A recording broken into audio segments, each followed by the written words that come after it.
কল্পনা করুন ১৩ শতকের একটি দিন। আপনি একটি সমৃদ্ধ শহরের বাসিন্দা। হঠাৎ দিগন্তে ধুলোর ঝড় উঠল। কিছু বুঝে ওঠার আগেই দেখলেন হাজার হাজার অশ্বারোহী যোদ্ধা তীরের বৃষ্টির মতো আপনাদের শহরে ঝাঁপিয়ে পড়ল। তাদের নেই কোনো ক্লান্তি, নেই কোনো মায়া। তারা রোমান সাম্রাজ্যের চেয়েও বেশি ভূখণ্ড জয় করেছিল মাত্র ২৫ বছরে। হ্যাঁ, আমি কথা বলছি ইতিহাসের সবচেয়ে বিশাল এবং ভয়ঙ্কর সাম্রাজ্য মঙ্গল সাম্রাজ্য, দ্য মঙ্গল এম্পায়ার নিয়ে। ইতিহাসের পাতা ঘাঁটলে জানা যায় এই মঙ্গলরা পৃথিবীর প্রায় ২২% ভূমি দখল করেছিল। প্রশান্ত মহাসাগর থেকে শুরু করে পূর্ব ইউরোপ পর্যন্ত তাদের রাজত্ব ছিল। তাদের নেতা চেঙ্গিস খান, যার নাম শুনলে আজও অনেক দেশের মানুষ শিউরে ওঠে। কিন্তু কিভাবে একজন পিতৃহীন, দাসত্বে বন্দী হওয়া এক সাধারণ বালক পুরো পৃথিবীর ত্রাস হয়ে উঠল? কিভাবে তারা গড়ে তুলল এমন এক সামরিক বাহিনী যাকে হারানো সে সময় এক প্রকার অসম্ভব ছিল? আজকের এই ভিডিওতে আমরা জানব মঙ্গল সাম্রাজ্যের উত্থান, তাদের অবিশ্বাস্য রণকৌশল, রক্তক্ষয়ী যুদ্ধ এবং অবশেষে এত বিশাল এক সাম্রাজ্যের পতনের অজানা ইতিহাস। ভিডিওর শেষ পর্যন্ত থাকুন, কারণ মঙ্গলদের কিছু কৌশল আপনাকে আজকের আধুনিক দুনিয়ার কথা মনে করিয়ে দেবে। মঙ্গল সাম্রাজ্যের গল্প বুঝতে হলে আমাদের ফিরে যেতে হবে ১১৬২ সালের দিকে মঙ্গোলিয়ার রুক্ষ ও নির্মম তৃণভূমিতে। এখানকার জীবন ছিল অত্যন্ত কঠিন। শীতকালে তাপমাত্রা -৪০ ডিগ্রিতে নেমে যেত। এখানে বেঁচে থাকাটাই ছিল এক বিশাল যুদ্ধ। এই পরিবেশে জন্ম নেয় এক শিশু, যার নাম রাখা হয় তেমুজিন।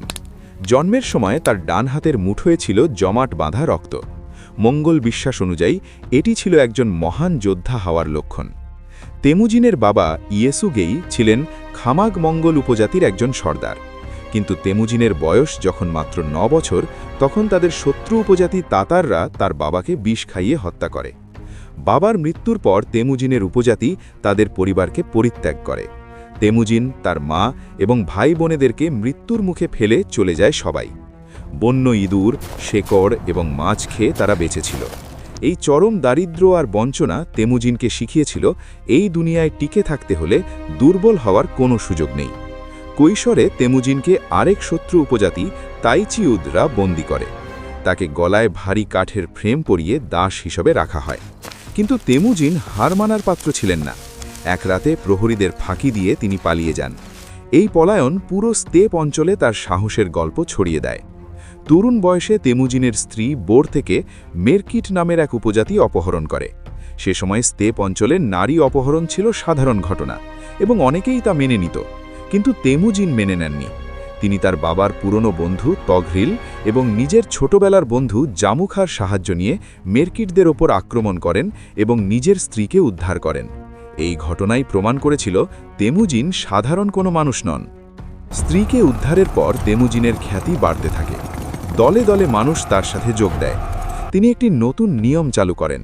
তিনি বংশ বা আভিজাত্যের ভিত্তিতে নয়, বরং যোগ্যতার ভিত্তিতে সেনাপতি নির্বাচন করতেন।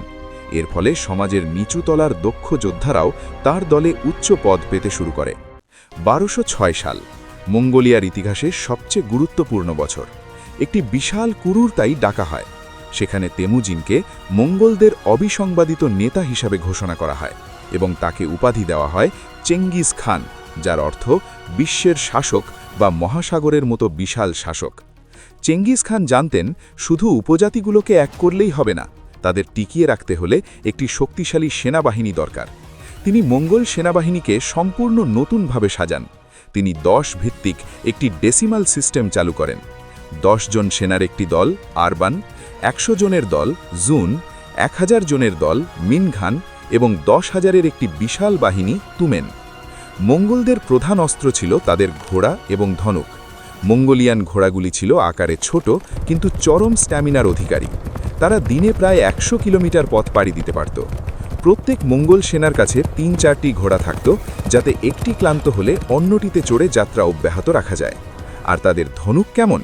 কম্পোজিট বো বা মিশ্র ধনুক। কাঠ, শিং এবং পশুর স্নায়ু দিয়ে তৈরি এই ধনুক দিয়ে তারা ছুটন্ত ঘোড়ার পিঠ থেকেও নিখুঁত নিশানায় তীর ছুটতে পারত। এই ধনুকের রেঞ্জ ছিল প্রায় ৫০০ মিটার, যা তৎকালীন ইউরোপিয়ান বা এশিয়ান যে কোনো ধনুকের চেয়ে বেশি শক্তিশালী ছিল। তাদের সবচেয়ে বিখ্যাত রণকৌশল ছিল ফেইন্ড রিট্রিট বা মিথ্যা পিছু হটা। মঙ্গলরা যুদ্ধের মাঝপথে হঠাৎ ভয় পাওয়ার ভান করে পিছু হটত।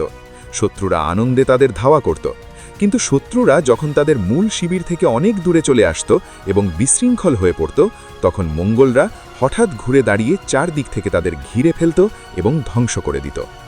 মঙ্গোলিয়া জয় করার পর চেঙ্গিস খানের নজর পড়ল বাইরের বিশ্বের দিকে। প্রথম টার্গেট চীন। সে সময় চীন জিন রাজবংশ, ওয়েস্টার্ন জিয়া এবং সং রাজবংশের মধ্যে বিভক্ত ছিল। চেঙ্গিস খান ঝংদু বা বর্তমান বেজিং অবরোধ করেন। মঙ্গলরা প্রথমে বড় দেওয়াল ঘেরা শহর জয় করতে জানত না, কিন্তু তারা দ্রুত ইঞ্জিনিয়ারিং শিখে নেয়। তারা বন্দী শত্রুদের দিয়ে পরীক্ষা ভর্না করাত এবং ক্যাটাপুল্ট দিয়ে পাথরের বৃষ্টি বর্ষণ করত। 1215 সালে তারা বেজিং ধ্বংস করে। কিন্তু চেঙ্গিস খানের সবচেয়ে ভয়ঙ্কর রূপ বিশ্ব দেখেছে খাওয়ারিজমীয় সাম্রাজ্য আক্রমণের সময়।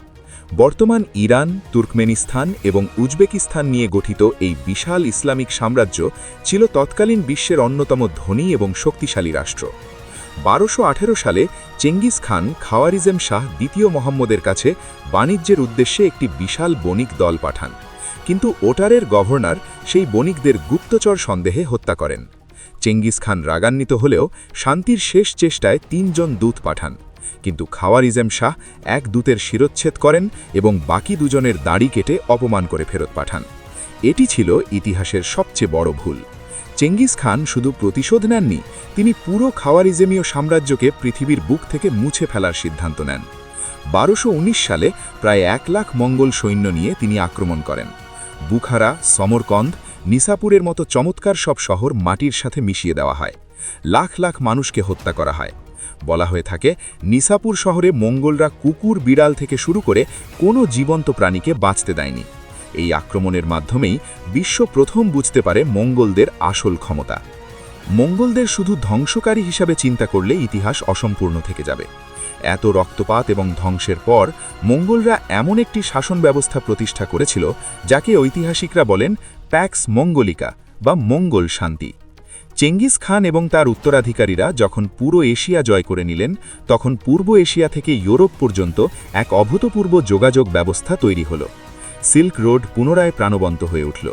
সে সময় বলা হতো, একজন কুমারী মেয়ে মাথায় সোনার বস্তা নিয়ে মঙ্গল সাম্রাজ্যের এক প্রান্ত থেকে অন্য প্রান্তে হেঁটে গেলে কেউ তার দিকে চোখ তুলে তাকানোর সাহস পেত না। এতটাই কড়া ছিল মঙ্গলদের আইন। মঙ্গলরা ইতিহাসে প্রথম ইয়াম নামক একটি আধুনিক পোস্টাল বা ডাক ব্যবস্থা চালু করে। নির্দিষ্ট দূরত্ব পরপর ঘোড়া এবং বার্তাবাহক প্রস্তুত থাকত। এর ফলে বিশাল সাম্রাজ্যের এক প্রান্তের খবর অন্য প্রান্তে পৌঁছতে মাত্র কয়েকদিন সময় লাগত। এছাড়াও মঙ্গলরা ছিল চরমভাবে ধর্মনিরপেক্ষ।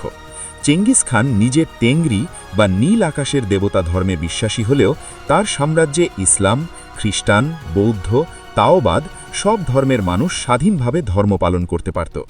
তারা ধর্মীয় নেতাদের কর বা ট্যাক্স থেকে মুক্ত রেখেছিল। 1227 সালে চেঙ্গিস খান মারা যান। তার মৃত্যুর খবর গোপন রাখা হয়েছিল এবং তার কবর আজও একটি অমীমাংসিত রহস্য। কিন্তু তার মৃত্যুতে সাম্রাজ্যের বিস্তার থেমে যায়নি। তার ছেলে ওগেদাই খান এবং পরবর্তীতে নাতি কুবলাই খান এই সাম্রাজ্যকে এক অবিশ্বাস্য উচ্চতায় নিয়ে যান। মঙ্গলদের সেরা সেনাপতি সুবুতাইয়ের নেতৃত্বে মঙ্গল বাহিনী ইউরোপে প্রবেশ করে। 1241 সালে তারা মাত্র কয়েকদিনের ব্যবধানে পোল্যান্ড এবং হাঙ্গেরির বিশাল রাজকীয় বাহিনীকে ধ্বংস করে দেয়। পুরো ইউরোপ যখন মঙ্গলদের ভয়ে কাঁপছে, ঠিক তখনই 1241 সালের শেষের দিকে ওগেদারি খানের মৃত্যুর খবর আসে। মঙ্গল আইন অনুযায়ী নতুন খান নির্বাচনের জন্য সকল সেনাপতিকে মঙ্গোলিয়ায় ফিরে যেতে হতো, আর এভাবেই ভাগ্যক্রমে ইউরোপ সে যাত্রায় রক্ষা পেয়ে যায়। অন্যদিকে চেঙ্গিস খানের নাতি কুবলাই খান পুরো চীন জয় করে ইউয়ান রাজবংশ প্রতিষ্ঠা করেন। তিনি বিখ্যাত ইউরোপীয় পর্যটক মার্কো পোলোকে নিজের দরবারে আশ্রয় দিয়েছিলেন। কুবলাই খান 2 বার জাপান আক্রমণের চেষ্টা করেন, কিন্তু 2 বারই বিশাল সামুদ্রিক ঝড়ের কারণে মঙ্গল নৌবহর ধ্বংস হয়ে যায়। জাপানিরা এই ঝড়কে নাম দিয়েছিল কামিকাজে বা দৈব বাতাস। যে কোনো বিশাল সাম্রাজ্যের মতো মঙ্গল সাম্রাজ্যেরও পতনের বীজ লুকিয়েছিল এর বিশালতার মাঝেই। সাম্রাজ্য এত বড় হয়ে গিয়েছিল যে একজন শাসকের পক্ষে কেন্দ্র থেকে পুরোটা নিয়ন্ত্রণ করা অসম্ভব হয়ে পড়ে। 13 শতকের শেষের দিকে মঙ্গল সাম্রাজ্য 4টি ভাগে বিভক্ত হয়ে যায়। চীনে ইউয়ান রাজবংশ, মধ্য এশিয়ায় চাগাতাই খানাত, মধ্যপ্রাচ্যে ইল খানাত এবং রাশিয়া এবং পূর্ব ইউরোপে গোল্ডেন হোর্ড। নিজেদের মধ্যে গৃহযুদ্ধ, ক্ষমতার লোভ এবং সাংস্কৃতিক দূরত্বের কারণে মঙ্গলরা ধীরে ধীরে দুর্বল হতে থাকে। এর ওপর ১৩৪০-এর দশকে শুরু হয় ইতিহাসের সবচেয়ে মারাত্মক মহামারী, ব্ল্যাক ডেথ।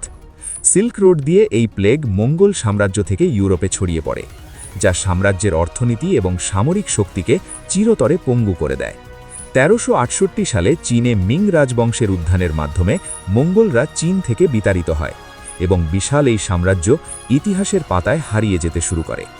মঙ্গল সাম্রাজ্য আজ আর নেই, কিন্তু তাদের প্রভাব আধুনিক পৃথিবীতে আজও রয়েছে।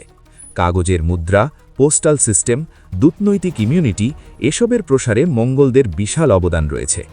পূর্ব এবং পশ্চিমের মধ্যে যে সাংস্কৃতিক ও বাণিজ্যিক যেতু তারা তৈরি করেছিল, তা আধুনিক গ্লোবালাইজেশনের প্রথম ধাপ বলে মনে করেন অনেক ঐতিহাসিক। একটি মজার তথ্য দিয়ে শেষ করি। জিনতাত্ত্বিক গবেষণায় দেখা গেছে বর্তমানে বিশ্বের প্রায় ১.৬ কোটি মানুষের ডিএনএতে চেঙ্গিস খানের ডিএনএর অস্তিত্ব রয়েছে। অর্থাৎ প্রতি ২০০ জন মানুষের মধ্যে একজন সরাসরি চেঙ্গিস খানের বংশধর। তেমুজিন নামের এক অনাথ বালক থেকে শুরু করে পৃথিবীর সবচেয়ে বড় সংলগ্ন সাম্রাজ্য গড়ে তোলার এই ইতিহাস সত্যিই অবিশ্বাস্য। মঙ্গল সাম্রাজ্যের এই গল্প আপনাদের কেমন লাগলো? তাদের রণকৌশল নাকি প্যাক্স মঙ্গলিকা? কোন বিষয়টি আপনাকে বেশি অবাক করেছে? কমেন্ট করে আমাদের অবশ্যই জানাবেন। দেখা হবে আগামী পর্বে ইতিহাসের নতুন কোনো রহস্য নিয়ে।